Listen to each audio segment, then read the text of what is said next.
So, my name is Mavish Sohail, and I'm a community engagement officer, sometimes a community engagement practitioner, depending on the institution. I'm an experienced practitioner who has studied at the TMU University in a specialized postgraduate certificate, Community Engagement, Leadership, and Development. Innovation is the process of creating new ideas, methods, or products that often significantly improve or solve problems in novel ways. It often involves thinking outside of the box and challenging established norms. History often repeats itself no matter the generation. To break the cycle of history repeating itself, it's important for individuals and societies to actively engage in critical thinking, reflective learning, and proactive problem solving. What is a community engagement professional? CE in short. As a community engagement officer within the Canadian education sector, our primary responsibility encompasses not only facilitating communication among stakeholders and nonprofits, but also embodying the principles of lived experience, teaching. Our role extends to capacity building, social work, actively responding to the community needs, discerning the community's aspirations, seeking programs to empower marginalized groups, coordinating initiatives, shaping policies, and providing support during crises are all the integral components of our work.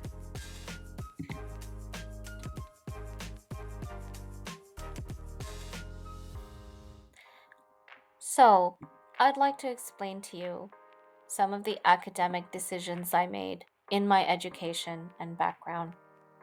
I started off with best practices of community. And what that means is in community engagement, you not only learn how to engage the people around you, anyone in society, communities. It could be religious communities, cultural communities, geographical communities. Communities are people who commune with one another in numbers. The second thing was understanding how communities are and how the people around them relate to them. Those are the institutions. They could be police, they could be schools, they could be hospitals, and often at times there's friction. And those relationships need to be further built, always worked on. There has to be a bridge and an outreach if a government is going to be a good government. Community outreach is something that many agencies do. Sometimes, and most of the time, they're competing with each other so that they can vie for money and funding to thrive and survive their organization. But my personal look at it is that allyship is probably the best way to go, where agencies and nonprofit organizations work in tandem with each other to achieve the greater goal, which is a well functioning society, sort of like clockwork. We have a very disfragmented society, and the further that people compete with each other, the least amount of people will be served in an effective way. Conflict resolution is one of the trainings that I took because in societies and in community, people argue.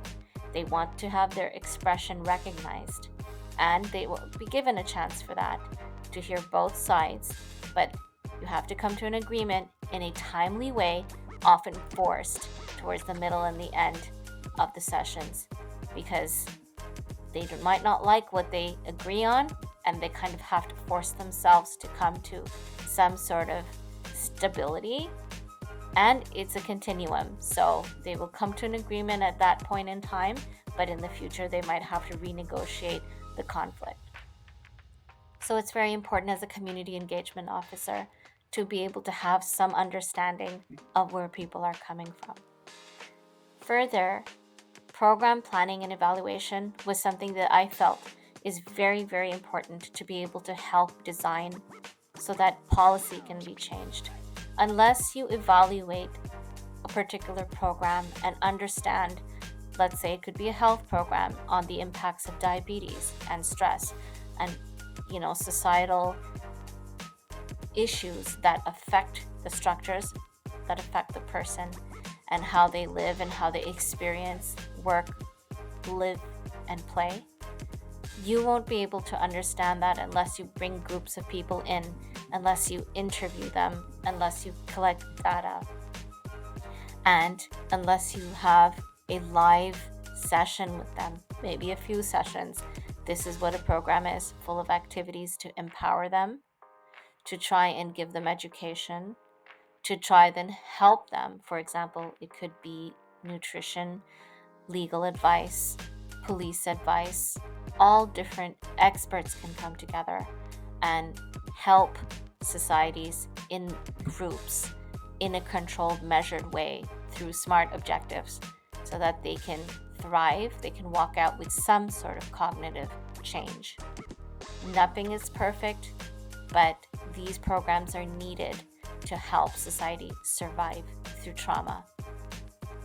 Moving forward, health promotion is one of those things that the Charter of Health Promotion in Ottawa and the World Health Organization has suggested guidelines to help agencies and to help counselors and to help corporations even understand their employees so they can understand the social determinants of health and how wrong things and hurtful things can impact by taking away economic equality, by taking away safety, or by taking away food security.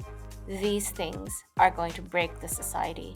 So it's very important for organizations to continue to vie to get funding and to run programs so that they can do the programs, design the programs, they can consult with their clients, and then they can take that information back and send it to the stakeholders so that eventually the policy can be changed and there are better policies put in place provincially.